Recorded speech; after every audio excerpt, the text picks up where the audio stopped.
A billionaire finds a little girl lost in the rain at the park.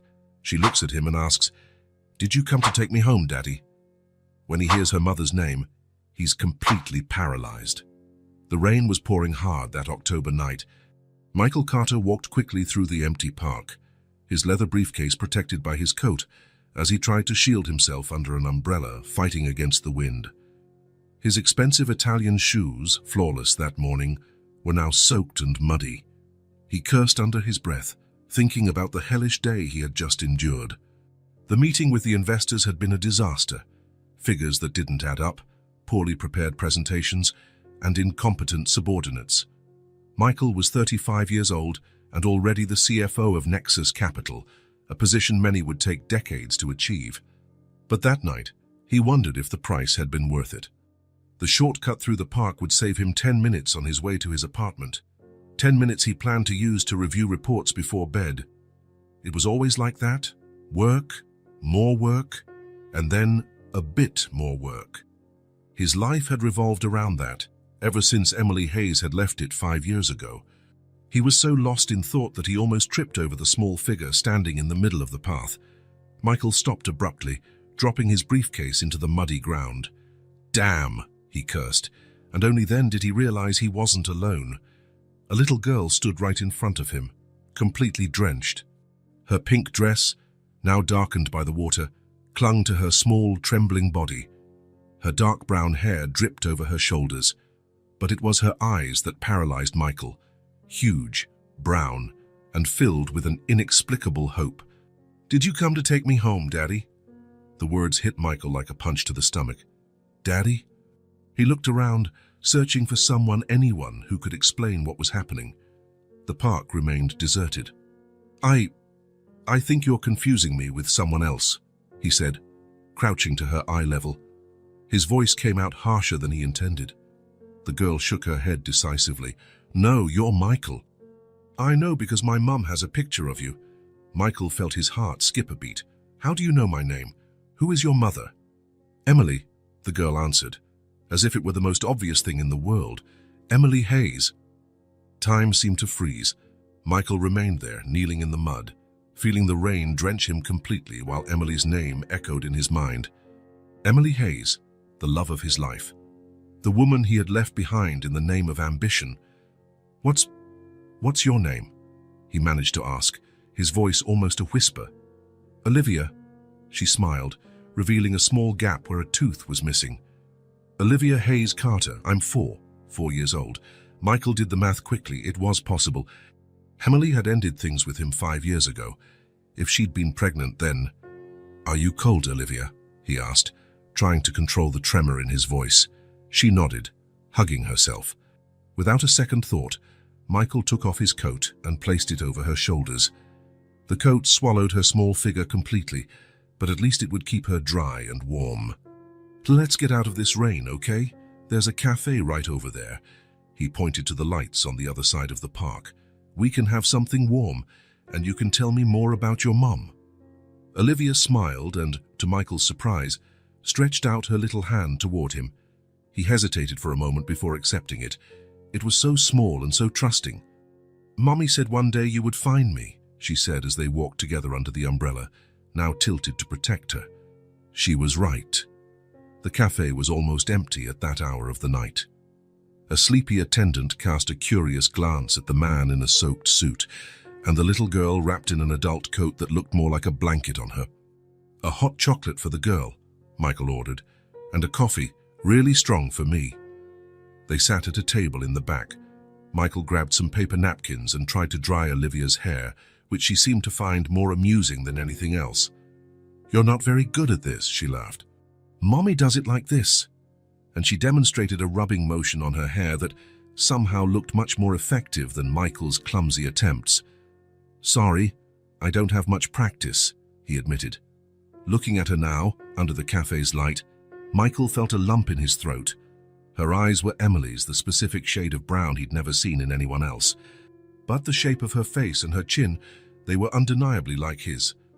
"Olivia," he began cautiously, "how did you end up in the park all by yourself? Where is your mum?" The little girl's smile vanished, replaced by a worried expression. Mommy's at work. Mrs. Patel was supposed to watch me, but she fell asleep. I saw your picture on Mommy's desk and I thought if I found you, you'd take me home. She lowered her head. Mommy's going to be mad. Don't worry, Michael tried to reassure her, though he felt far from reassured himself. We'll find your mom and explain everything. She works at night. Olivia nodded. At the hospital. She fixes people. Emily was a doctor. Of course, that was always her dream. Back in college, when they met, she was just starting medical school. Michael remembered how he used to help her study for anatomy exams, how she spoke with passion about saving lives. The waitress brought the drinks. Olivia grabbed her mug with both hands, blowing on the steam before taking a sip. You have a chocolate mustache, Michael commented, and she laughed, wiping her mouth with the sleeve of his coat. For a moment, he allowed himself to imagine what it would have been like if he had known about her, if he had answered Emily's calls after they broke up, if he hadn't been so consumed by his own ambition. Olivia, he began again. Your mom, Emily, does she talk about me? Olivia nodded while taking another sip of her hot chocolate. She has a box full of your things, photos and letters. Sometimes, when she thinks I'm asleep, she looks through everything and gets sad. Michael felt something crushing inside his chest. She said you left because you had important things to do, Olivia continued, with the brutal honesty only a child can have. But that one day you'd come back, and now you did. Michael couldn't answer. How could he explain to a 4-year-old that he hadn't left? He simply never knew she existed. How could he explain that it was his own stupidity, his obsession with success, that cost him the chance to see her being born, to watch her first steps, hear her first words? We need to get you home, he finally said. Your mum must be worried. When they finished their drinks, the rain had dwindled to a light drizzle. Michael picked up his soaked briefcase, and together they left the cafe. Where do you live, Olivia? In the blue building near the duck pond, she replied. Michael knew the place. It was a modest set of apartments, not far from there. Nothing like the luxurious loft he lived in now. The thought of Emily and his daughter, living in such a simple place while he amassed a fortune, made his stomach churn.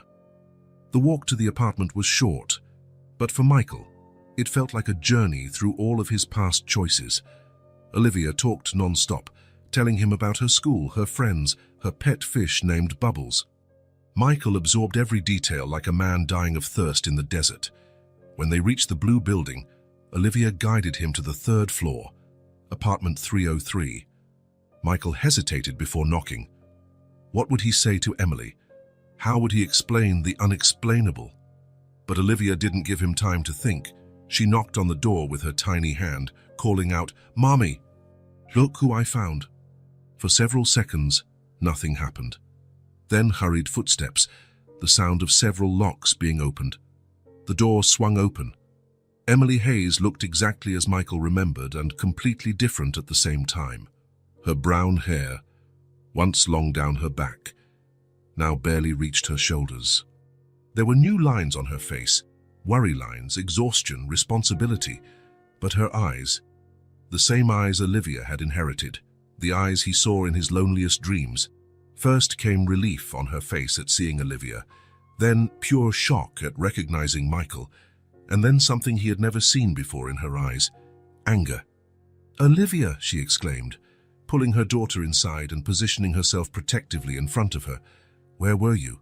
I got home and Mrs. Patel was having a panic attack because she couldn't find you. I went to look for Daddy, Olivia replied, as if it were the most natural thing in the world. And I found him. Emily looked at Michael with an expression he couldn't fully decipher.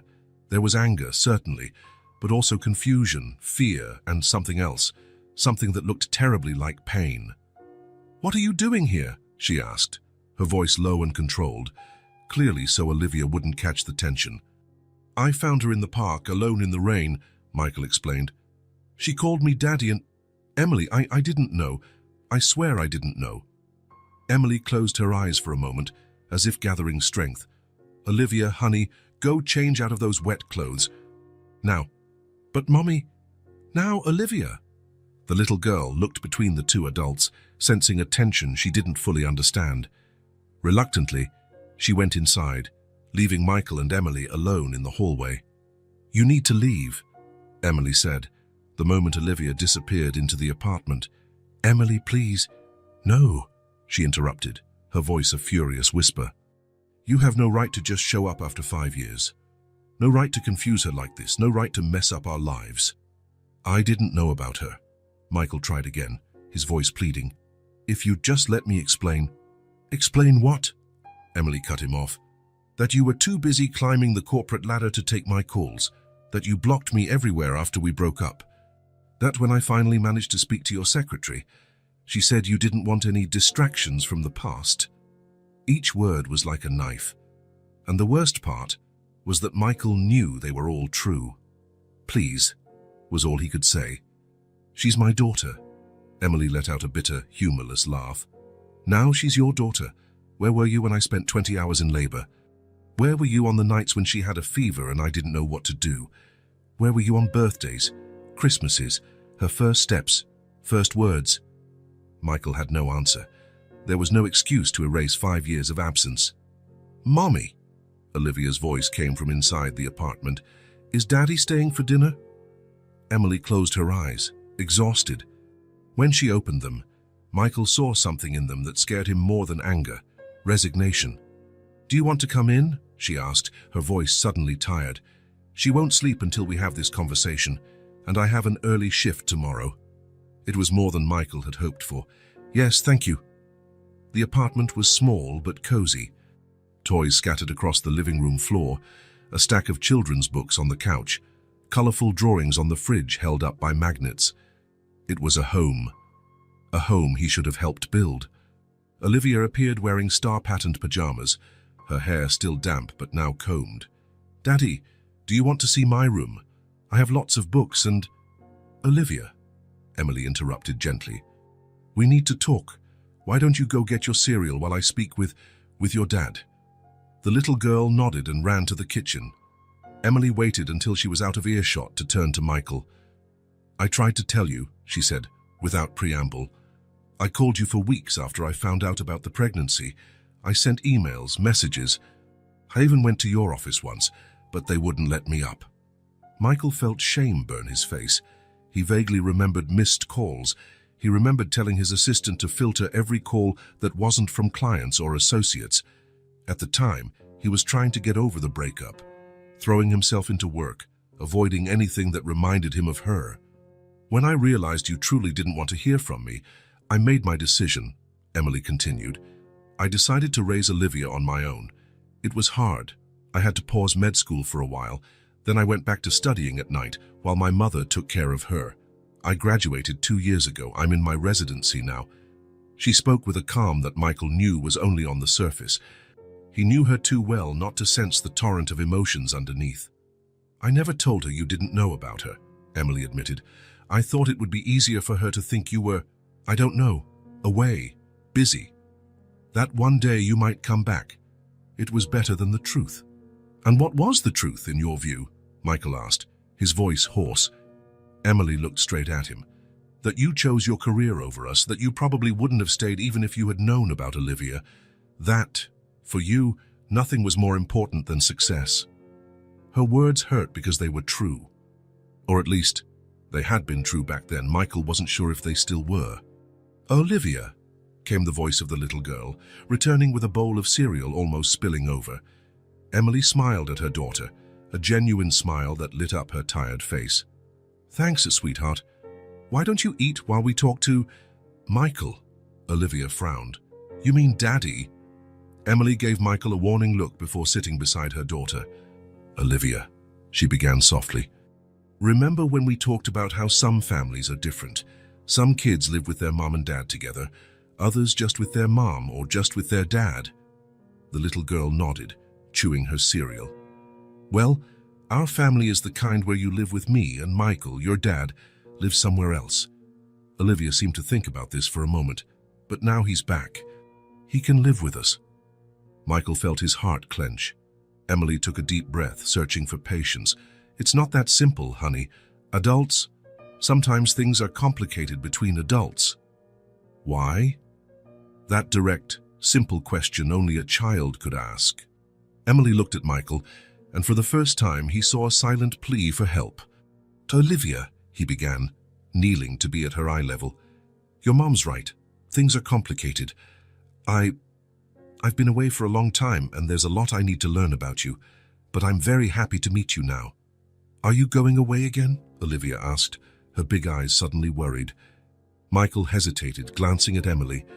He wanted to promise he'd never leave again, that he'd always be there, that he'd make up for every lost second.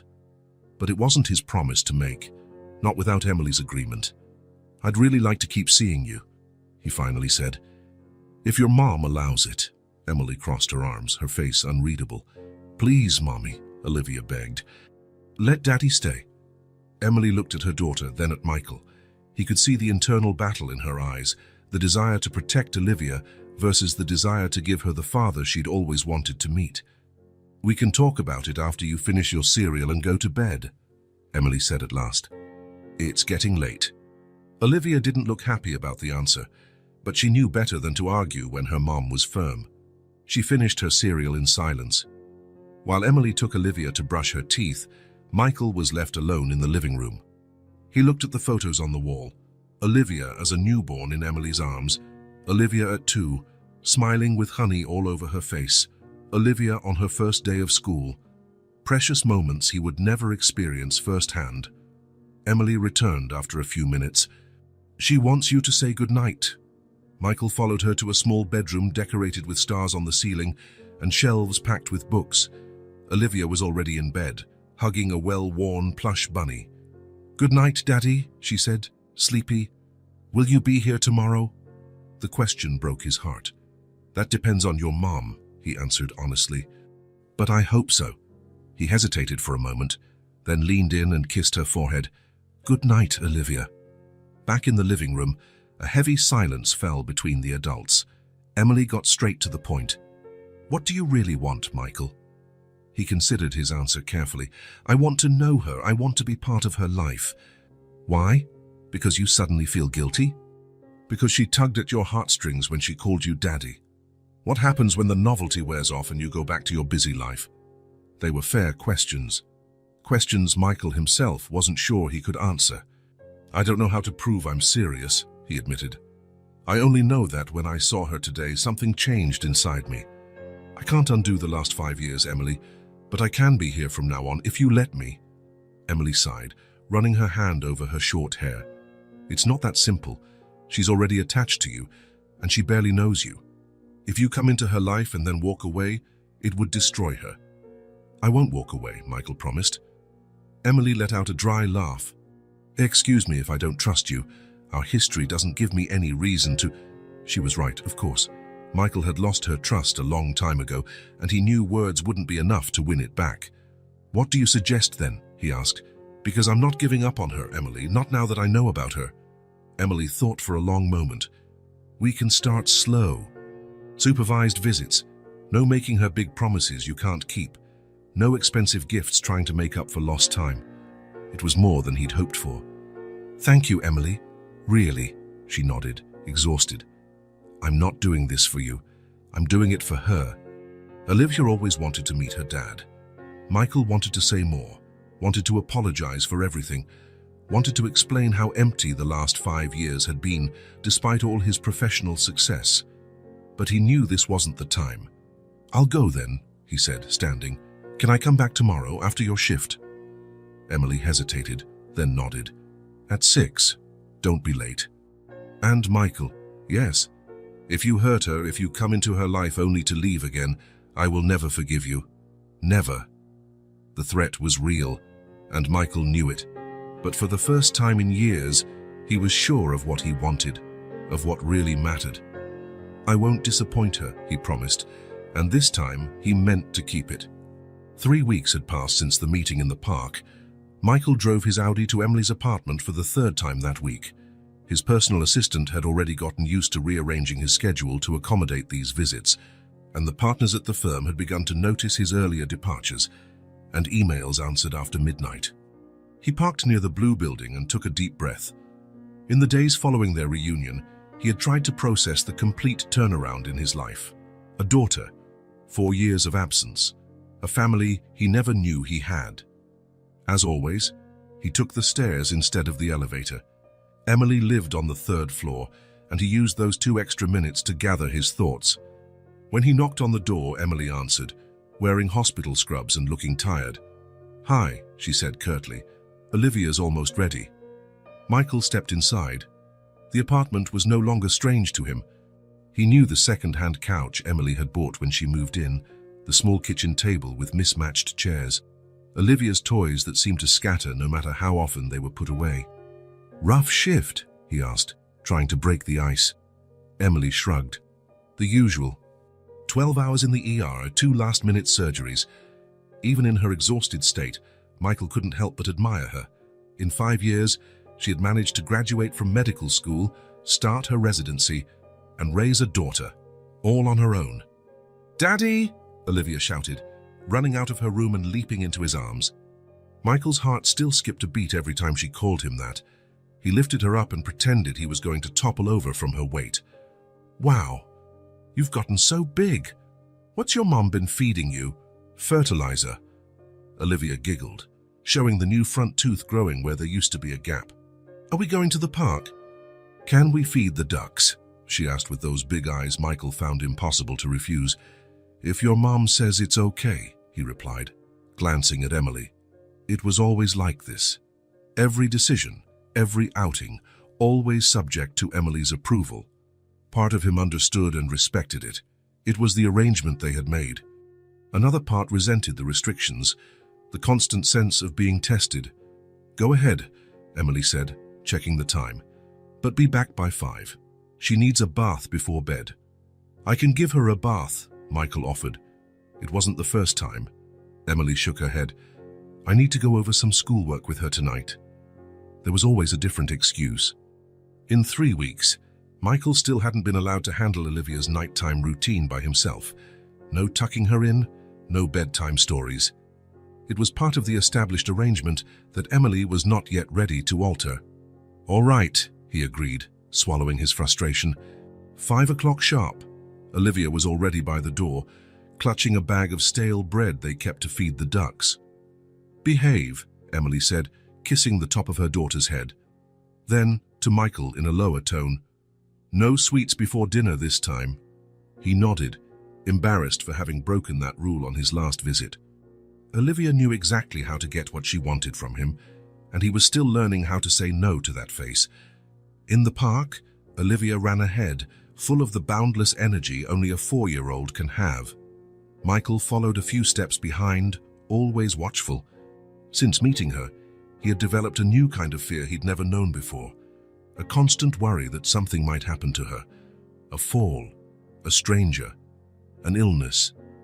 How had Emily borne that fear alone for 4 years? "Daddy, look, look!" Olivia pointed to a duck that waddled closer than the rest. "That's Mr. Beak."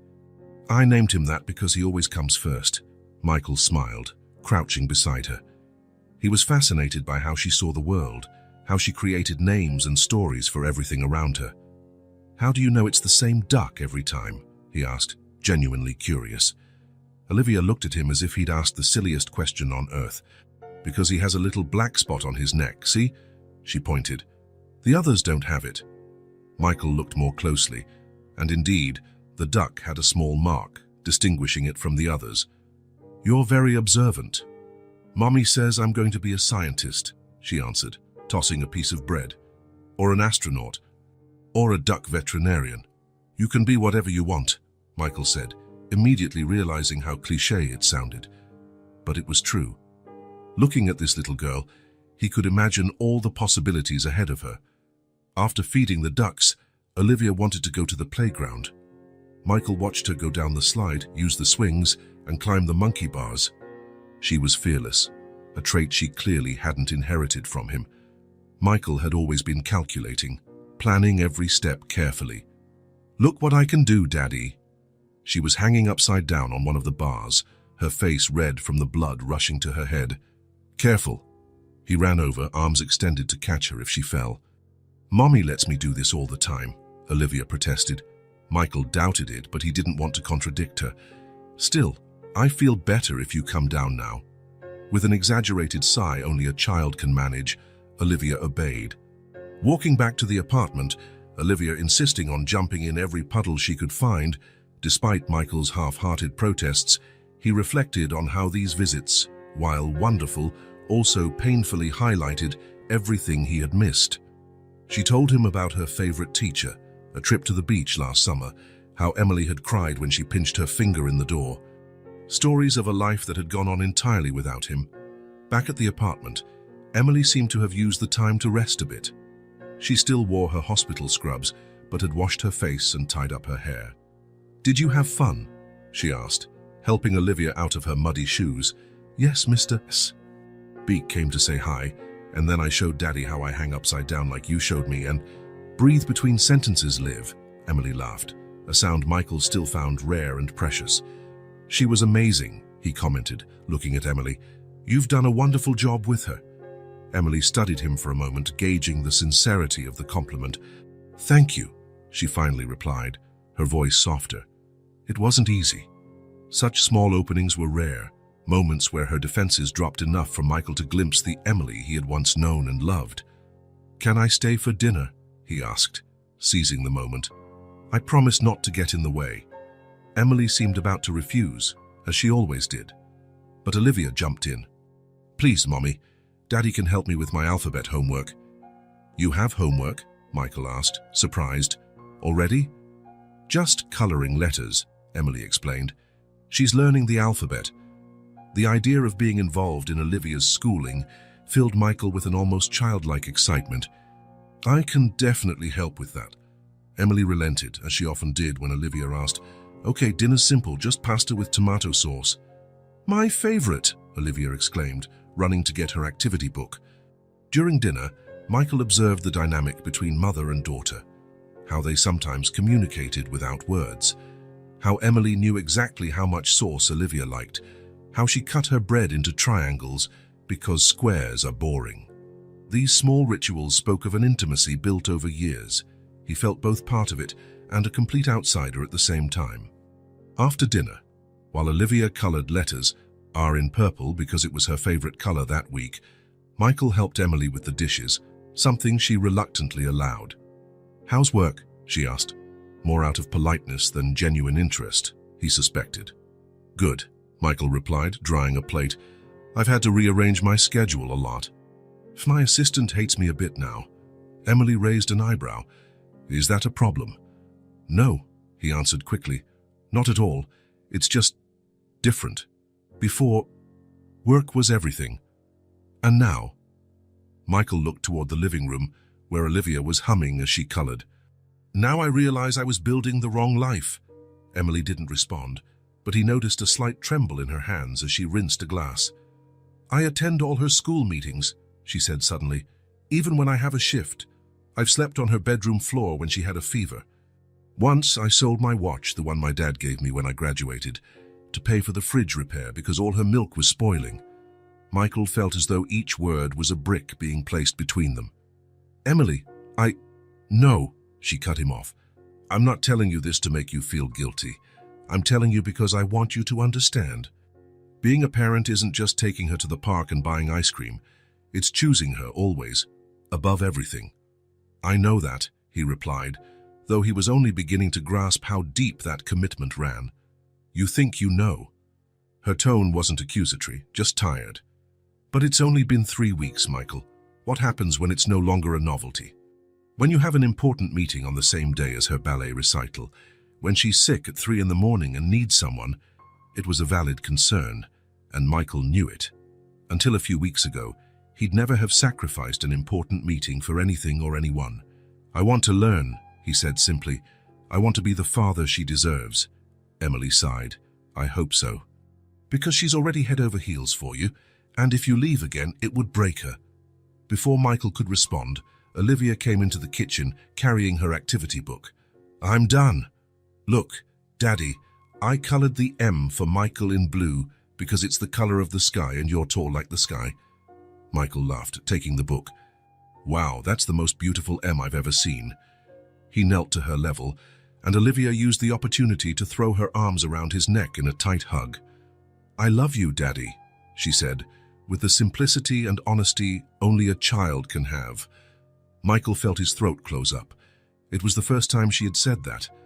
He looked at Emily over Olivia's head and saw the fear in her eyes, the fear that he wasn't ready for the weight of those words. "I love you too, Olivia," he replied, his voice husky. And it was true. In just 3 weeks, this little girl had conquered every inch of his heart. Later, while Olivia took a bath with Emily's help, Michael waited in the living room, looking at the photos on the wall. There was one in particular that always caught his eye, Emily in the hospital, exhausted yet radiant, holding a tiny bundle that was newborn Olivia. He tried to imagine what it would have been like to be there, to hold his daughter for the first time, see her face and count her fingers, precious moments he would never get back. The guilt consumed him, not just for what he'd missed, but for the burden Emily had carried alone. Each photo told a story in which he should have played a part. Emily emerged from the bathroom carrying Olivia, wrapped in a towel with a duck hood. "Time to get in pajamas and brush your teeth," she said, taking the girl to her room. Michael stayed behind, respecting their established nightly routine. Minutes later, Olivia ran back out, already in pajamas. "Will you read me a bedtime story tonight?" she asked hopefully. Michael glanced at Emily, silently asking permission. "One short story," Emily conceded. "It's already getting late." The ritual of putting Olivia to bed fascinated Michael. The way Emily adjusted the blankets exactly as Olivia liked, the cup of water on the bedside table, the monster check under the bed, a necessity on Tuesdays and Thursdays, but never on Mondays or Wednesdays. According to some child logic Michael was still trying to understand. He read The Princess and the Frog while Olivia fought sleep, her heavy eyes blinking open and shut in a losing battle. "Are you coming tomorrow?" she asked sleepily when he finished the book. "I'm not sure, Princess. I have some meetings." "Please," she yawned. "Miss Karen wants to meet you." "Who's Miss Karen?" Michael asked, confused. "My teacher," Olivia murmured, already half asleep. "I told her my daddy came back and she said she wants to meet you." Michael felt a lump in his throat. Olivia had talked about him at school, introducing him as her dad who had come back, not as a stranger who just appeared in her life. "I'll see what I can do," he promised, kissing her forehead. When he left her room, Emily was waiting in the living room, arms folded. "She mentioned her teacher?" Emily asked. Michael nodded. "She said Miss Karen wants to meet me." Emily sighed. "She won't stop talking about you at school. She draws you in all her activities." She hesitated. "Her teacher called me last week, concerned about the situation." "What situation?" "The situation where my daughter suddenly has a father after 4 years," Emily replied, tension evident in her voice. "They want to make sure she's coping well." Michael felt a wave of shame. He hadn't considered how this sudden change might affect Olivia at school, how the adults around her might be worried. "I can go tomorrow," he offered. "Meet the teacher, explain."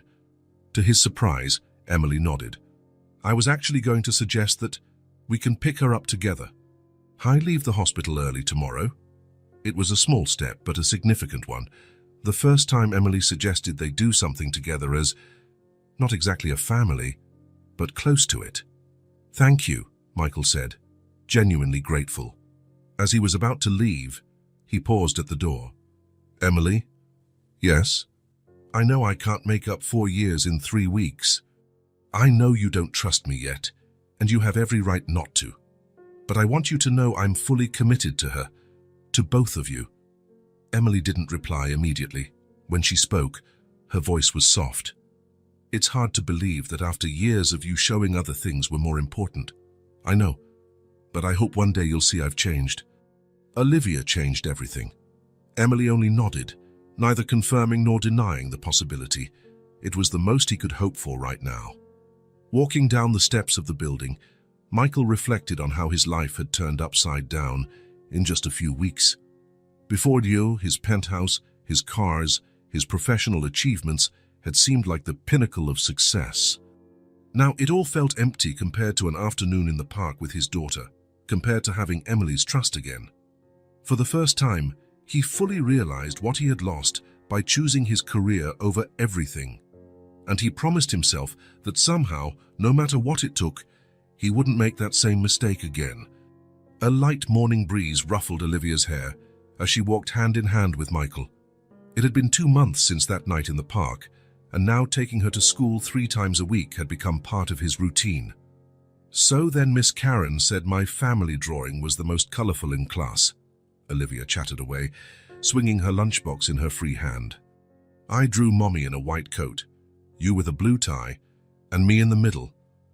Michael smiled, picturing the drawing. "You're an incredible artist."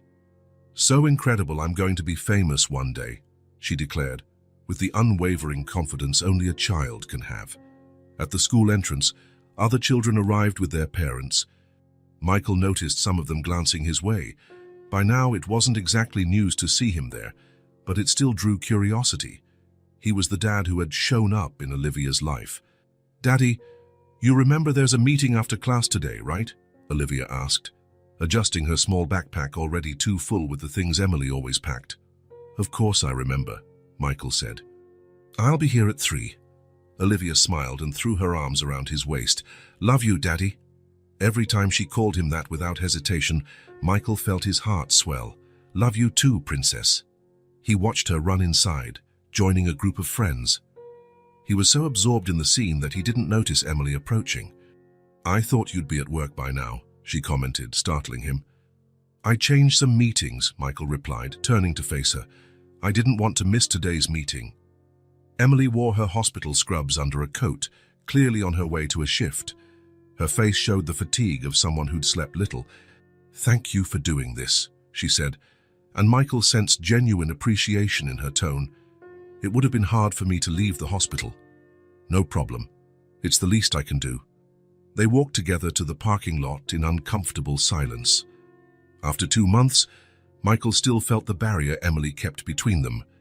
It wasn't hostility anymore, but a constant caution, as if she expected him to vanish at any moment. "Need a ride to the hospital?" he offered. Emily shook her head. "I have my car." Michael nodded, having expected the refusal. "Emily, I was thinking, maybe I could take Olivia for the weekend." Her body tensed immediately. "At your place?" "Yes. I've prepared a room for her. I bought some toys and book." "Michael," Emily interrupted, her voice firm. "We already discussed this. I'm not ready for her to spend the night away from me." Frustration rose inside him. "It's been 2 months, Emily. I've been punctual for every visit and following all your rules. When are you going to start trusting me?" "It's not about time," she responded, crossing her arms defensively. "It's about stability." "I'm being stable," Michael insisted. "I've rearranged my entire life for her, for both of you." Emily glanced at her watch, clearly uncomfortable. "I have to go. We'll talk about it after the meeting." Before Michael could press further, she was already walking away. He sighed, returning to his car. Part of him understood Emily's fears. Another part wondered if she'd ever see him as anything but the man who abandoned her years ago. That afternoon found Michael sitting in a chair far too small for him in Olivia's classroom. Nearby, other parents chatted while they waited for the teacher. Olivia was in the play area with the other children. "You must be Olivia's dad," a woman sitting nearby remarked. "She talks about you a lot." Michael smiled, a mix of pride and guilt welling up. "Yes, I am. My daughter, Zoe, is her best friend," the woman went on. "I'm Amanda, by the way." "Michael Carter," he introduced himself, shaking her hand. "Olivia's been really happy since you came back," Amanda said casually, not realizing the weight behind her words. "Before, she used to get sad when the other kids talked about their dads." Michael felt his stomach drop. I didn't know that." "Emily did an amazing job with her," Amanda continued. "I don't know how she manages between her medical residency and being a single mom. My husband and I can barely cope with the 2 of us together." Before Michael could respond, the teacher entered, sparing him from having to explain his 4-year absence. The meeting was about the children's progress and upcoming semester projects. Michael took meticulous notes, determined to show Emily he was taking his responsibilities seriously. When Miss Karen specifically mentioned Olivia's emotional development in recent weeks, she looked directly at Michael with a smile of approval. "She's much more confident," the teacher commented when parents approached for one-on-one chats. "She talks about you constantly, Mr. Carter." "I hope it's all good things," Michael joked. "Only the best," she assured him. For a child, having both parents involved makes all the difference, even if they're not together. Michael nodded, feeling the weight of her words. "I'm trying to make up for lost time." "What matters is that you're here now," the teacher replied kindly. Leaving the school with Olivia skipping beside him, Michael felt both inspired and overwhelmed by the responsibility. "Can we get ice cream?" Olivia asked, looking at him with those eyes he still hadn't learned to resist. "Your mum wouldn't like that before dinner," he answered, surprising even himself with his firmness. Olivia pouted, but didn't insist. "Then can we stop at the bookstore? I want to show you the dinosaur book I told you about." "That we can do," Michael agreed, relieved he'd resisted her first request. At the bookstore, while Olivia explored the children's section, Michael received a message from Emily saying she would be late due to an emergency at the hospital. Without hesitation, he replied he'd take care of Olivia until she got back. That night, in Emily's apartment, Michael made mac and cheese, the only dish he could manage without disaster, helped Olivia with her homework, and supervised her bath, a recent privilege Emily had finally allowed. After blow-drying Olivia's hair and helping her into pajamas, he felt oddly at peace. It was as if he were finally where he was supposed to be. "Daddy," Olivia said as he braided her hair the way Emily had taught him, "you're not going away again, right?" The question caught him off guard. "No, Princess. I'm not leaving." "Promise." She turned to face him, her big, serious eyes. "Because sometimes Mummy gets sad and says people can go away even if they don't want to." Michael felt his heart clench. So that was Emily's fear. Not just that he might choose to leave, but that something could happen and he'd be forced to leave them again. "I promise," he said as firmly as he could. "I'll always be here for you, no matter what." When Emily finally arrived, she found Michael asleep on the couch, a storybook resting on his chest. She checked on Olivia, peacefully sleeping in her room, and returned to the living room. For a moment, she just watched the man she had once loved, the same man who had broken her heart, now so naturally integrated into her life. Part of her wanted to believe in the change, in his permanence. Another part still waited for everything to collapse again. Gently, she touched his shoulder. "Michael, wake up." He opened his eyes, momentarily disoriented. "Emily. Sorry, I must have dozed off."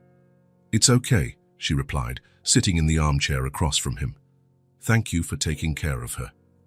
Michael sat up, running a hand through his messy hair. "No need to thank me. She's my daughter too." Emily nodded, and for a brief moment, Michael saw her guard lower slightly. "You're doing well with her," she admitted. "Better than I expected." It was the closest thing to a compliment she had offered in the last 2 months. "Thank you," he replied simply. "That means a lot, coming from you." A comfortable silence settled between them, different from the usual tension. Perhaps, Michael thought, with time and patience, that wall might finally come down. Michael parked his car outside the blue building, but didn't get out immediately. On the passenger seat was a brown envelope he eyed with a mixture of determination and anxiety. After 3 months of spending time with Olivia and witnessing the conditions in which she and Emily lived, he had made a decision he believed was the right thing to do. The apartment was too small. Olivia didn't have adequate space to play. Emily worked exhausting hours to pay the bills. Meanwhile, he lived in a penthouse with 3 unused bedrooms and more money than he could spend in years. It wasn't fair, and Michael could finally do something about it. With the envelope in hand, he climbed the stairs. It was Sunday afternoon, the only day Emily usually didn't work. Olivia was at a friend's birthday party, making it the perfect time for the conversation he planned to have. Emily answered the door with a pen in hand and reading glasses on, probably studying for a residency exam. "Michael, I thought you were coming later to pick up Olivia from the party." "I needed to talk to you first," he said, trying to control his nerves. May I come in? She stepped aside, allowing him in. Michael noticed the piles of medical books scattered on the table, the empty coffee cups, the exhaustion clear in Emily's eyes. What happened? She asked, crossing her arms, a defensive gesture he knew well. Emily, I've been thinking. He took a deep breath. Olivia is my daughter too, and I want to contribute financially to her well-being. It's not fair that you carry all the burden alone. Michael held out the envelope. It's a check, to start. I also opened a savings account for her college. Emily made no move to take the envelope. Her face, once tired, now displayed an expression Michael couldn't quite read. What exactly is this? She asked, her voice dangerously calm. Help, Michael replied, confused by her reaction. You work so hard, and I have more than I need. I thought you could move to a bigger apartment, maybe a better neighborhood, closer to good schools. Emily finally grabbed the envelope, only to toss it onto the coffee table with a sharp motion. So that's it. After 3 months playing daddy, you decided you can solve everything with money. Her tone took Michael by surprise. That's not it. I just want to help. Help? Emily let out a bitter laugh. Michael, for 4 years, I raised our daughter alone. I worked 2 jobs while studying medicine. I spent sleepless nights when she was sick. I sacrificed everything, she pointed to the envelope. And you think you can make up for all that with a check? I'm not trying to make up for the past, Michael argued, beginning to realize his approach had been completely wrong. I just want Olivia to have the opportunities she deserves. The opportunity she deserves? Emily's voice rose. What she deserves is a father who's present because he wants to be, not because he feels guilty or wants to buy his way back into her life. Michael felt his face grow hot. I'm not trying to buy my way back. I'm here, aren't I? Every day, following your rules, trying to be the dad she needs. Isn't that enough for you? Emily demanded, tears shining in her eyes. Having a genuine relationship with her isn't enough. You have to throw money at the problem to feel better. That's not it, Michael protested, but a voice in his head began questioning his motives. Was he unconsciously trying to ease his guilt? You know what Olivia asked me for her birthday, Emily continued. Not an expensive toy or new clothes. She asked for you to be there, that was all she wanted. Her words hit Michael like a punch. Emily seemed determined to give him no mercy. Our life might not be luxurious, but Olivia has never lacked anything, Emily said. Never. I'm proud of what we have, just the 2 of us. I know, Michael said in a low voice. You did an amazing job with her. I never meant to suggest otherwise. But you did, Emily retorted, by assuming we need your money, that somehow we're living a lesser life because we don't have what you have. Michael ran a hand through his hair in frustration. Everything was going wrong. Emily, please, that wasn't what I meant. I just thought I could help in a tangible way. You want to help in a tangible way? She crossed her arms again. Be present. Be reliable. Don't miss her events. Don't promise things you can't keep. That's what a father does. Michael nodded slowly, starting to grasp the magnitude of his mistake. You're right. I'm sorry. I'll take it back. He reached for the envelope, but Emily beat him to it. She took the check out and tore it into pieces. I don't want your money, Michael. I never did. Her voice trembled slightly. Don't you get it? When you left, I lost the person I loved, not a source of income. And when you showed up at our door 3 months ago, Olivia gained a father, not a sponsor. The silence that followed was heavy with years of unresolved hurt and mismatched expectations. I think you should go, Emily said at last. I can pick up Olivia from the party myself. Emily, please, Michael, I need to think. This, she gestured between them, is getting too confusing. He wanted to argue, to explain his intentions again, but the determined look in Emily's eyes told him any argument would be futile. All right, he relented, but we'll talk afterward. Right? About Olivia. Emily didn't answer, just opened the door in a clear signal for him to leave. The next day, Michael tried calling Emily several times to no avail. His texts got short, practical replies, Olivia is fine, or we're busy today. When he finally managed to reach her on the phone, the conversation was brief and painful. "I think we need a break," Emily said. "Everything's moving too fast." "What does that even mean?" Michael asked, his stomach dropping. "It means we're not keeping the same routine for now. Olivia is confused, and I need to make sure this is best for her." "Emily, please," he pleaded. "That was a stupid mistake. Don't make Olivia pay for it." "I'm not making anyone pay for anything," Emily answered firmly. "I'm protecting my daughter." The emphasis on "my" did not go unnoticed. "Our daughter," Michael corrected gently. The silence on the other end was her only response. In the days that followed, Michael felt the bitter taste of exclusion. The rides to take Olivia to school were reduced to once a week. The afternoons at the park were cancelled due to last-minute commitments Emily claimed to have. When he did see Olivia, the visits were shorter and always closely supervised by Emily, as in the early days. It was as though all the progress of the last 3 months had vanished. But the worst of all were Olivia's questions. "Why don't you come pick me up at school anymore, Daddy?" she asked during one of their rare visits. I've been busy with work, Princess," he lied, hating himself for it. "You don't like me anymore." The innocent question broke his heart. "Of course I do," he said, hugging her tight. You're the most important person in the world to me." Olivia seemed to ponder that deeply. "Then why does Mommy get sad when I talk about you?" Michael didn't know how to respond. How to explain adult relationship complexities to a 4-year-old, the weight of past mistakes, the fear of abandonment that Emily clearly still carried. 2 weeks after the argument about money, Michael parked outside Olivia's school. It wasn't his day to pick her up, but he needed to see Emily to fix things somehow. He waited in the lot until he saw them leaving the building. Olivia noticed him first, her face lighting up instantly. "Daddy!" she shouted, running toward him before Emily could stop her. Michael scooped her into his arms, savoring her tight hug. "Hi, Princess." Emily approached slowly, her face a studied mask of neutrality. "Michael, I didn't expect to see you today. Can we talk?" he asked. "Please." She hesitated, then sighed. "Olivia, why don't you go play at the little playground for 5 minutes while we talk? Stay where we can see you." The little girl nodded and ran to the small playground near the school exit. "What do you want?" Emily asked as soon as Olivia was out of earshot.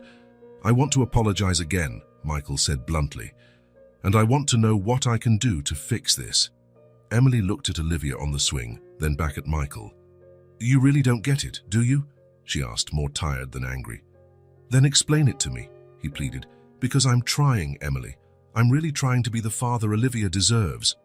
Emily crossed her arms, her signature defensive posture. "When you pulled out that check, you know what I saw. I saw the same Michael from 5 years ago, who believed problems could be solved with money and power. The Michael who left me because his career was more important than anything." Michael wanted to protest, to say he'd changed, but Emily continued. "And the worst part is that for a few weeks I started believing you really had changed. That maybe, just maybe, we could trust you." Hearing that revelation shocked Michael. Emily had started to trust him before this incident. "I have changed," he insisted. "I made a mistake, yes, a stupid mistake, but I'm not the same person." "How can I be sure?" Emily asked, her voice suddenly vulnerable. "How can I risk Olivia's heart on this? She's already so attached to you." And then Michael understood. It wasn't just anger driving Emily, it was fear. Fear he might hurt Olivia the way he had hurt Emily in the past. "I can't promise I'll never make mistakes," he said calmly. "But I can promise I'll never abandon her again. Never." Emily studied him for a long moment. "Words are easy, Michael. Then let me prove it with actions," he begged. "Please, don't shut me out. That will only hurt her." Emily looked again at Olivia, who waved enthusiastically from atop the slide. After a long silence, she finally spoke. "1 visit a week.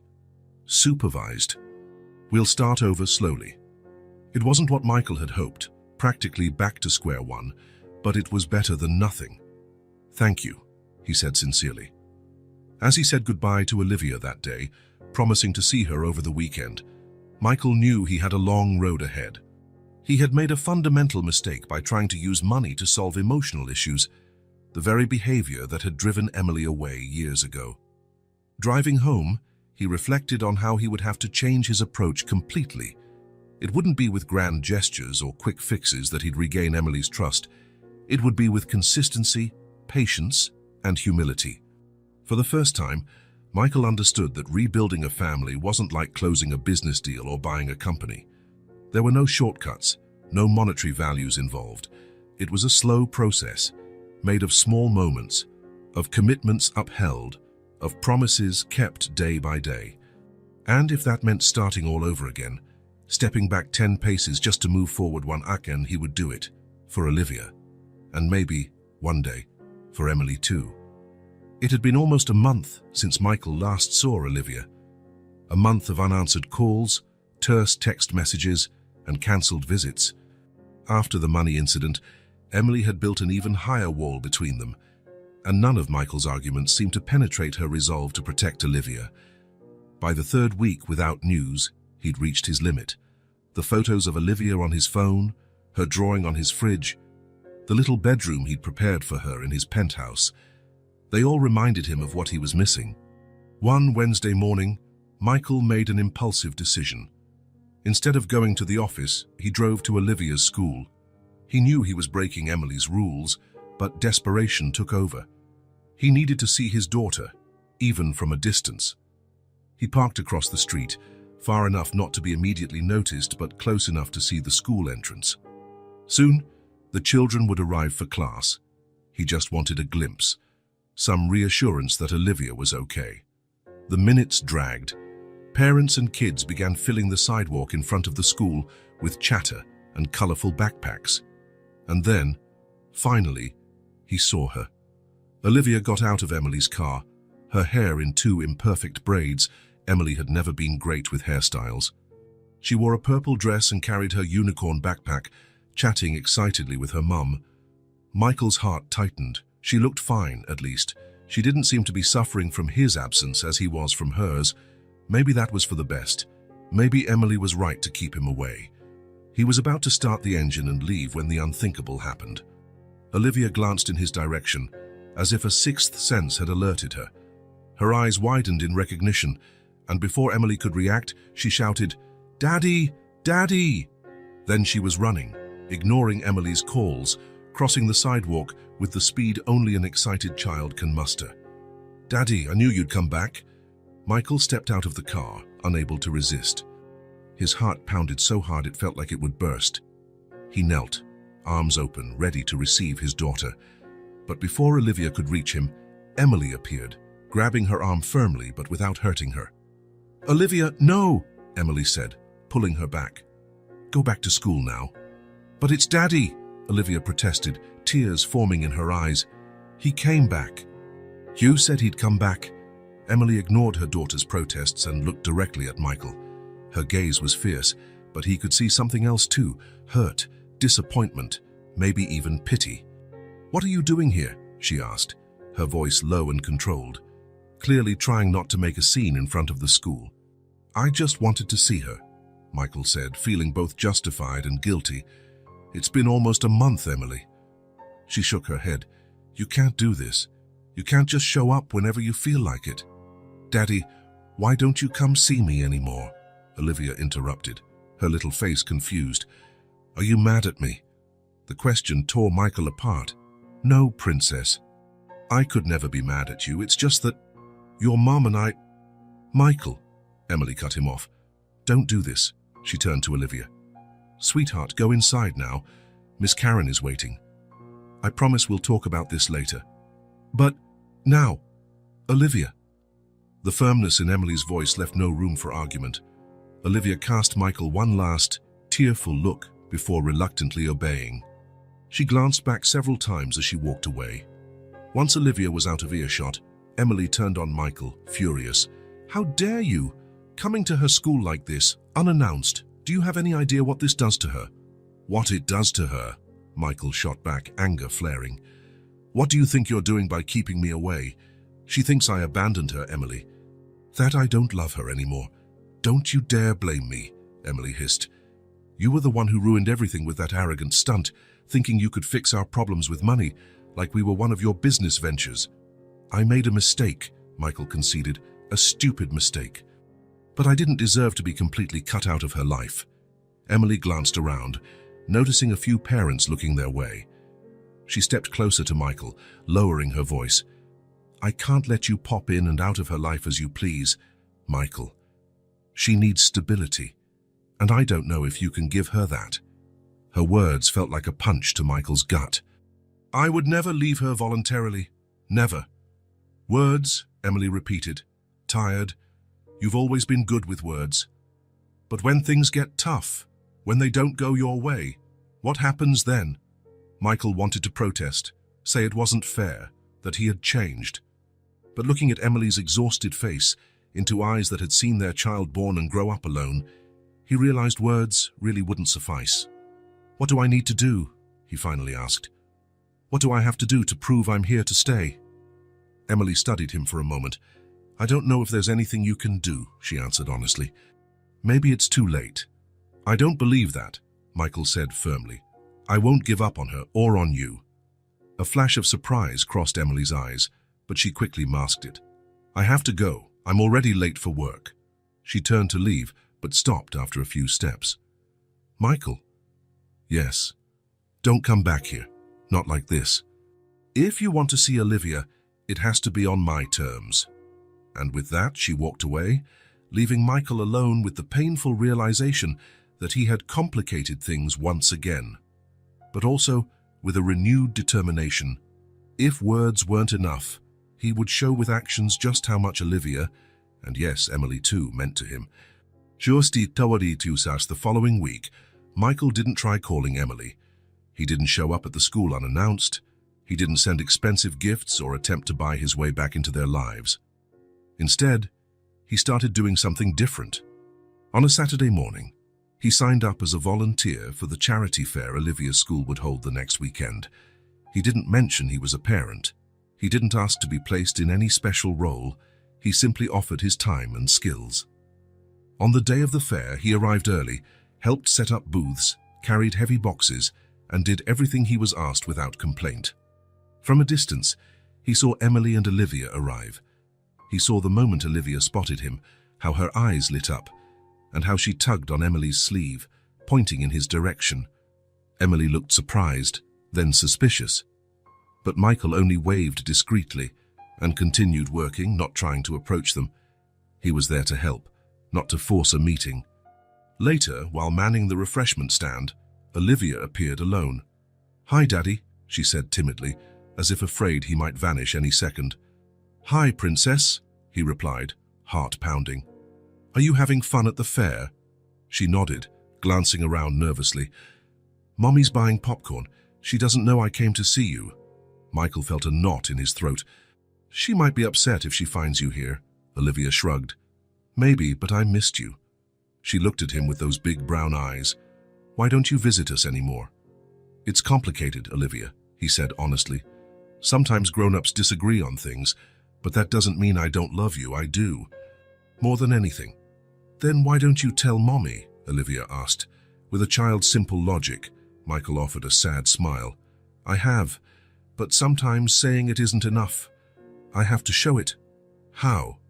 By being patient, by being there when it matters, by respecting your mom's decisions, he hesitated, then added, like now.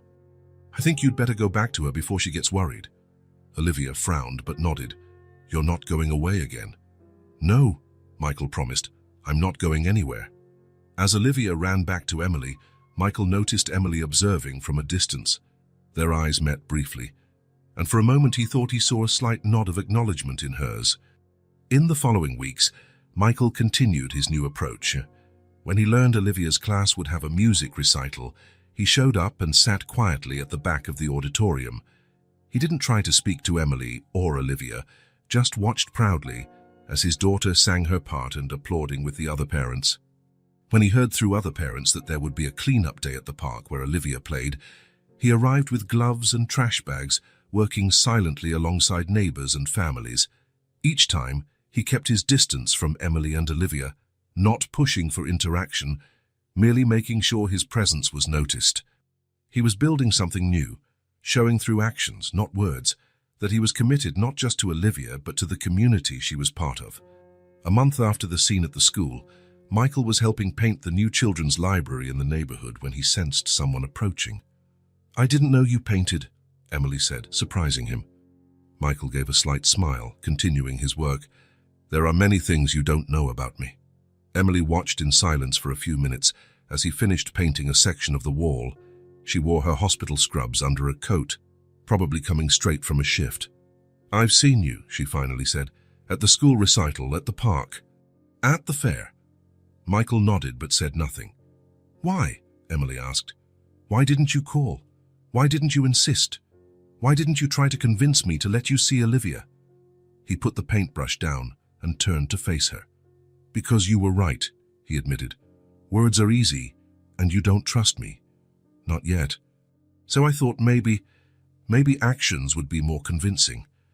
Emily crossed her arms, but not in the defensive way he was used to. It seemed more like she was protecting herself from something inside her. "Olivia asks about you," she said quietly. "Every night. She wants to know when you'll come over for dinner again." Michael felt a pang of pain and hope at the same time. "What do you tell her?" "The truth, that things are complicated between us." "They are," Michael agreed, "but they don't have to be complicated for her." Emily gazed out the window at a few children playing under the supervision of volunteers, Olivia among them, Michael realized. "You really did change, didn't you?" she asked, more to herself than to him. "I'm trying," he answered honestly. "I'm not perfect. I still make mistakes. But I'll never be that man again who puts work, money, or anything else above Olivia." He hesitated, then added, "Or you." Emily's eyes widened slightly in surprise. "Michael, I'm not asking for anything," he quickly clarified. "I just want you to know I understand now. I understand what you both deserve, and I'm willing to prove it every day for as long as it takes." Emily took a deep breath, as if making a difficult decision. "Olivia has a ballet recital tomorrow," she said, "at her dance school, 5 o'clock. Michael nodded, understanding the implied invitation. "I'll be there. And afterward," Emily went on hesitantly, "maybe you could have dinner with us. Just dinner," she added quickly, "for Olivia." Michael's heart raced, but he kept his composure. "I'd love to. Thank you." Emily nodded and turned to go, but paused at the door. "Michael?" "Yes." "You still have a lot to prove," she said, her tone softened by the hint of a smile. "But it's a start." As he watched her walk away to join Olivia in the playground, Michael felt something he hadn't felt in a long time. Genuine hope. Not the desperate hope of the past months, but something more solid, built on actions and true commitment. It had been a long, winding road to get there. Mistakes had been made, years lost. But watching Olivia play and Emily watch her with love, Michael knew every step of this journey would be worth it. The next morning, he bought flowers, not for Emily but for Olivia for her recital. Simple daisies, her favorites. Nothing extravagant, nothing that might be seen as trying to buy affection. Just a symbol that this time he would be there, not just on that day, but on all the important days to come. A present father, learning from his mistakes, putting his family first. It was all he had to offer, and for the first time, he believed it might be enough. The invitation caught Michael by surprise one Thursday night. He was going over some documents in his office when his phone rang, showing Emily's name. Over the past 2 months, since she'd begun letting him slowly back into Olivia's life, their conversations had been brief and practical, always about schedules, school obligations, or Olivia's specific needs. "Emily?" he answered, trying to hide the surprise in his voice. "Hey, Michael," she paused. "I'm calling because, well, Olivia has a long weekend from school. Friday's a holiday." "Yes, I know." Michael had already marked all of Olivia's important school dates on his calendar. "I was thinking," Emily continued, her voice hesitant, "maybe you'd like to spend the long weekend with her, here at the apartment." Michael nearly dropped his phone. "A whole weekend?" "That's what I'm suggesting," Emily replied, sounding just as surprised at her own offer. "But I would stay here too," she added quickly. "It's not that I don't trust you, it's just..." "It's okay," Michael interrupted gently. "I completely understand." After years of raising Olivia alone, it was natural for Emily to be wary about leaving her entirely in someone else's care, even if it was her father. Michael understood that now, after months learning what fatherhood really meant. "So," Emily broke the silence, "does that interest you?" "Absolutely," Michael replied without hesitation. "That'd be incredible. Thank you for suggesting it, Emily." Another moment of silence before she answered, "Olivia will be really happy. She's been talking about this for weeks." "I'm happy too," Michael said sincerely. "Very." When he hung up, Michael realized he was smiling in a way he hadn't in years. It was a small step, but it meant everything. Emily was finally lowering her guard a bit. On Friday, Michael arrived early at Emily's apartment, carrying only a small overnight bag. He'd decided to sleep on the living room couch. He didn't want to intrude on Emily's personal space more than necessary. On the way, he'd stopped for groceries to make pancakes, knowing they were Olivia's breakfast favorite. Emily opened the door wearing casual clothes, jeans and a simple t-shirt, her hair up in a messy ponytail. It was rare to see her like this, without her hospital scrubs or the practical clothes she wore for work. "Morning," she greeted, stepping aside to let him in. "Olivia's still asleep. She was so excited last night she couldn't fall asleep." "I hope that's not a problem," Michael said, raising the grocery bag. "I brought stuff for breakfast." Emily glanced at the bag and gave a small smile. "Pancakes? How'd you guess?" "You always made the best pancakes," she commented, taking the bag and heading to the kitchen. "At least some things don't change." It was a casual, almost nostalgic remark that caught Michael off guard. It was the closest Emily had come to acknowledging their past, the time before the hurts, when they were just a young couple in love, with simple dreams and Sunday pancakes. The morning went peacefully. When Olivia finally woke up and found out her dad was there, her squeal of joy echoed through the small apartment. She clung to his arms and wouldn't let go, excitedly describing all the plans she had for the weekend.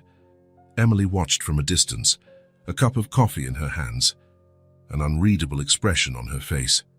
Michael realized she was battling internally, wanting to give Olivia space to bond with him, but still fearful of stepping too far back. "How about pancakes for breakfast?" Michael suggested, setting Olivia on the floor. "Yes," she cried, racing to the kitchen. "Can I help? Can I?" "Sure thing, sous chef," Michael answered, making her laugh at the unfamiliar word. In the kitchen, with Olivia on a stool beside him, Michael began preparing the batter. Even such simple domestic moments were new to him, teaching Olivia how to crack an egg, with messy results, letting her stir the batter with a spoon too big for her hands, cleaning up the flour that inevitably covered the countertop. Emily stood by the doorway, initially tense, but gradually she relaxed, seeing how natural Michael's interactions with their daughter were. "Mommy, look, I'm making pancakes," Olivia announced proudly, showing her flour-covered hands. "I see, honey," Emily replied, a genuine smile on her face. "You and your dad are making quite a mess." "The best food always comes from the messiest kitchens," Michael quipped, winking at Olivia, who nodded solemnly as though he'd shared a great culinary secret. The rest of the day flowed with surprising ease. A trip to the park, where Michael pushed Olivia on the swings until his arms ached. A visit to the local library, where Olivia insisted they both read to her, alternating pages, and a painting session at the kitchen table, ending with more paint on their clothes than on the paper. For Michael, each moment was a revelation. It wasn't the grand events that made parenthood special, he realized, but these little day-to-day moments. The way Olivia automatically grabbed his hand when they crossed the street. How she looked for his approval after every little accomplishment. How she trusted him completely, without doubt. That evening, after Olivia finally fell asleep following 3 stories and many protests that she wasn't tired, Michael found Emily on the apartment's small balcony, gazing at the city lights. "Busy day," he remarked, joining her. "Very," she agreed, "but a good one." She loved it. "So did I," Michael admitted. "Thank you for this, Emily. For letting me be part of her life like this." Emily didn't answer immediately. When she finally spoke, her voice was low, almost vulnerable. "You know what's hardest about all this?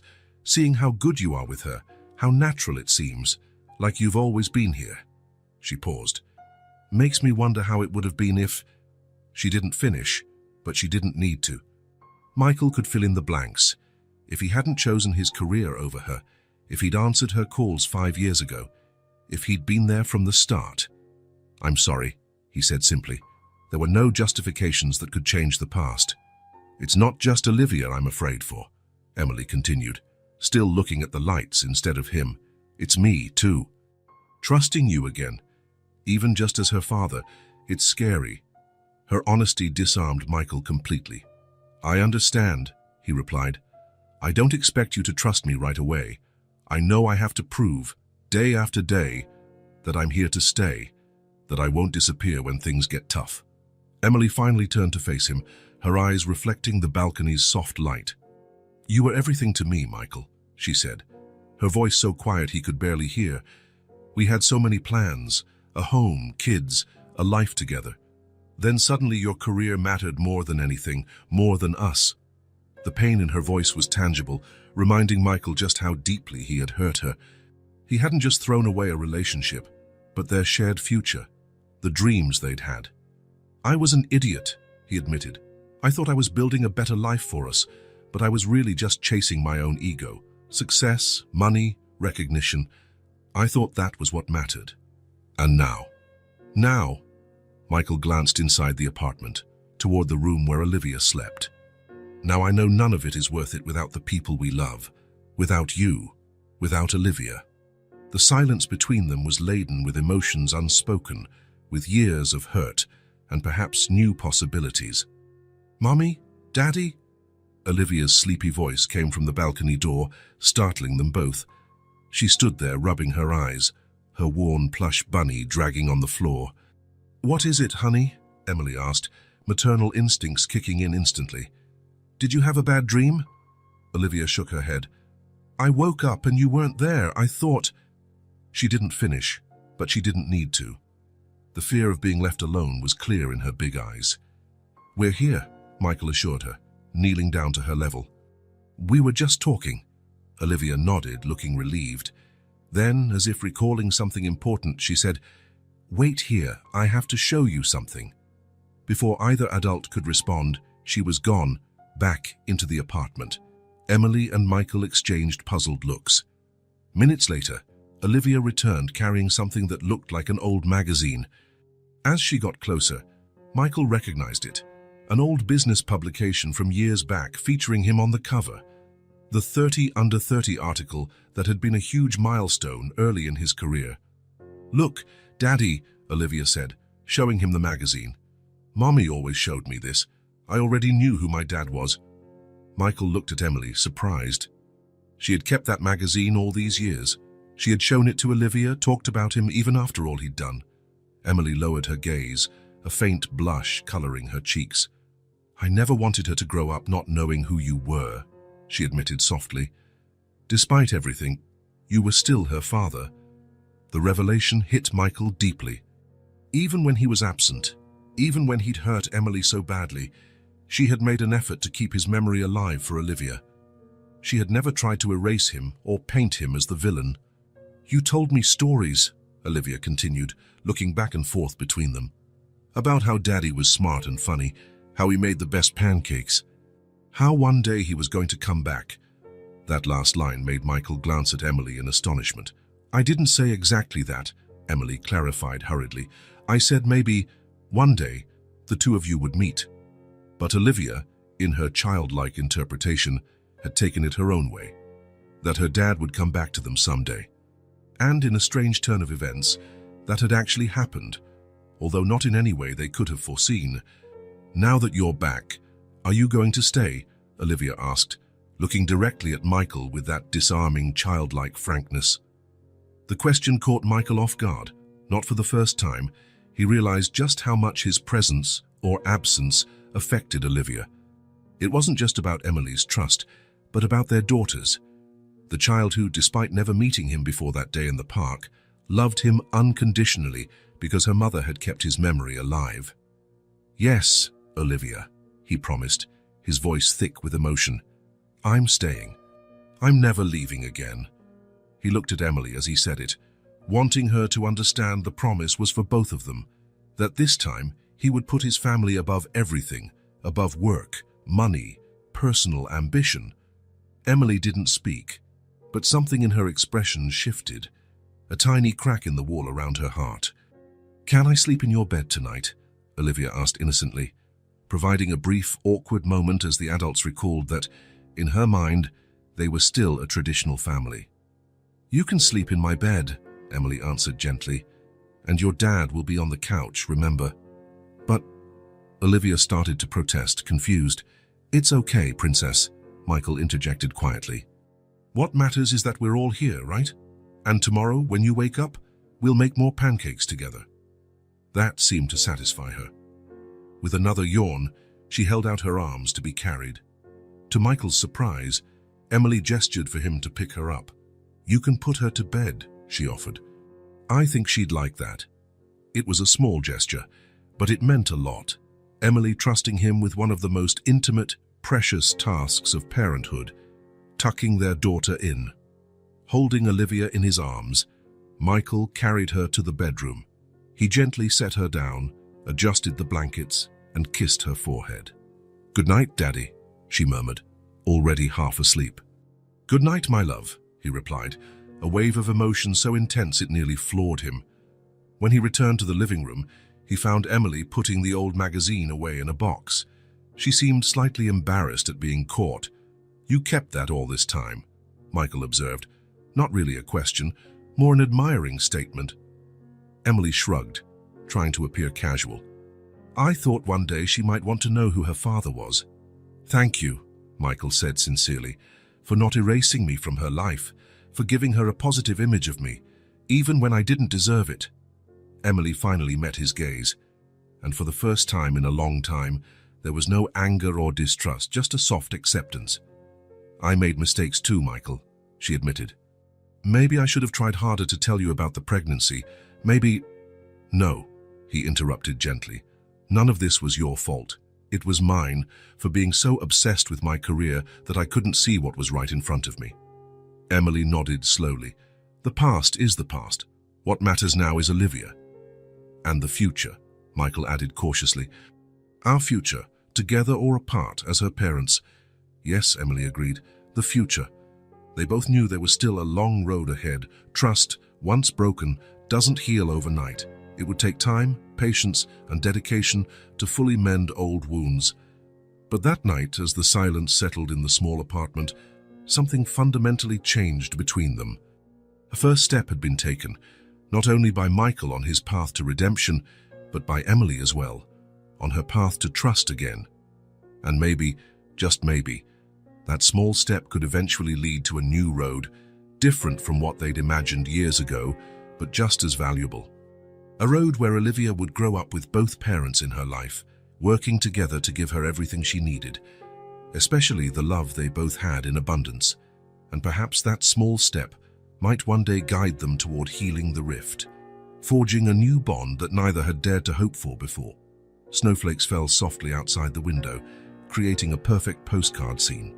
Michael adjusted the last ornament on the small Christmas tree he'd set up in his apartment, while Olivia, sitting on the floor, carefully wrapped the gift she'd chosen for Emily. There were only 3 days left until Christmas, and life had changed dramatically since that first meeting in the park almost 8 months ago. Michael was now a constant presence in Olivia's life. He picked her up from school 3 times a week, spent most weekends with her, and had even started attending parent-teacher meetings alongside Emily. "Do you think Mommy will like it?" Olivia asked, lifting the poorly wrapped package. Inside was a scarf she'd chosen with Michael's help, in Emily's favorite colors. "She'll love it," Michael assured her, smiling. "Especially since you picked it." Olivia grinned, satisfied, and went back to taping the paper, using far more tape than necessary. Michael watched her with a full heart. Every little moment with her felt like a gift, something he hadn't truly valued in the past but now cherished deeply. The intercom buzzed, signaling Emily's arrival. It was Sunday night, time for her to pick up Olivia after the weekend with her dad. "Mommy's here," Olivia exclaimed, quickly hiding the gift under the sofa before dashing to the door. Michael opened it, and Emily stepped in, bringing a gust of December's cold air with her. Snow dusted her brown hair, and her cheeks were red from the chill. Over the past few months, the tension between them had eased considerably. They weren't exactly friends, but they had found a comfortable balance, united by their love for Olivia. "The tree looks great," Emily remarked, glancing at the decorations. "I helped with the lights," Olivia announced proudly. "I can see that," Emily smiled. "You two did a wonderful job." While Olivia ran to gather her things, Emily and Michael exchanged updates about the week, Olivia's upcoming recital at school, her dentist appointment, the little details that formed the foundation of their parenting partnership.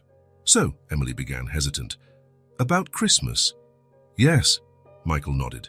"I've been thinking about that. I wondered what we had planned." They still hadn't discussed the holiday arrangements, and Michael was anxious. It would be his first Christmas with Olivia, and he wanted it to be special. Before Emily could respond, Olivia returned, backpack in hand, studying both adults with a thoughtful look. "Mommy, Daddy," she began solemnly, "I already know what I want for my Christmas present." "What is it, sweetheart?" Emily asked, guessing it was probably some new toy that had caught her fancy. Olivia drew a deep breath, as if mustering courage. "I want my mommy and daddy together for Christmas Eve." The silence that followed was heavy. Emily and Michael exchanged surprised looks, neither sure how to respond immediately. "Together like a family," Olivia clarified, in case they hadn't understood. "At our apartment, with a big tree and presents, and all of us." Michael watched Emily, letting her take the lead. He didn't want to push her, not after how far they'd come. Emily looked at Olivia, then at Michael.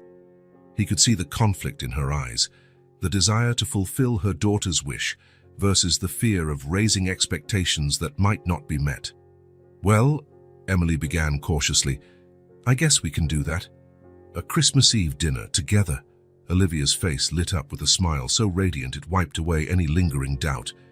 "Promise," she insisted, looking at her mom. Emily nodded, a small smile of her own. "I promise." On Christmas Eve, Michael parked in front of the blue building, feeling a strange blend of nostalgia and nerves.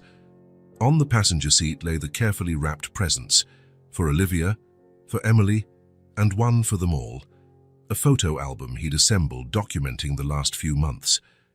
He climbed the stairs slowly, thinking about how much had changed. 1 year ago, he'd been alone in his luxurious penthouse, sipping expensive whiskey and working on spreadsheets while the snow fell outside. Now he was about to spend Christmas with his daughter and the woman who had once been his entire world. Emily opened the door before he even knocked, as if she'd been waiting. She wore a simple red dress, and her hair was styled in a way that reminded Michael of their college days, when they first met. "Hey," she said, a hint of shyness in her voice he rarely heard anymore. "Welcome." The apartment was transformed. A larger-than-usual Christmas tree occupied a corner of the living room, decorated with a mix of Olivia's homemade ornaments and classic shiny baubles. Colorful lights hung across the walls, and the aroma of roasting turkey filled the air.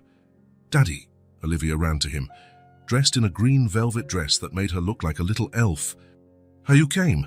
"Of course I did," he said, placing the presents on the table so he could pick her up. "I wouldn't miss this for anything." While Emily finished dinner preparations, Michael helped Olivia set the table. It was a simple task, but it meant a lot to him, to be included in these little family traditions. The meal itself was surprisingly relaxed. Olivia led most of the conversation with her enthusiasm about Christmas, stories from school, and her theories on how Santa Claus managed to visit all the houses in just one night. At some point, without noticing, Emily and Michael started to relax too. The conversation ventured beyond the usual Olivia topics, drifting into talk about his work, now taking fewer hours of his life, her residency nearing completion, movies they'd seen, books they'd read. "Remember that first Christmas we spent together?" Emily asked suddenly, surprising Michael by referencing their past.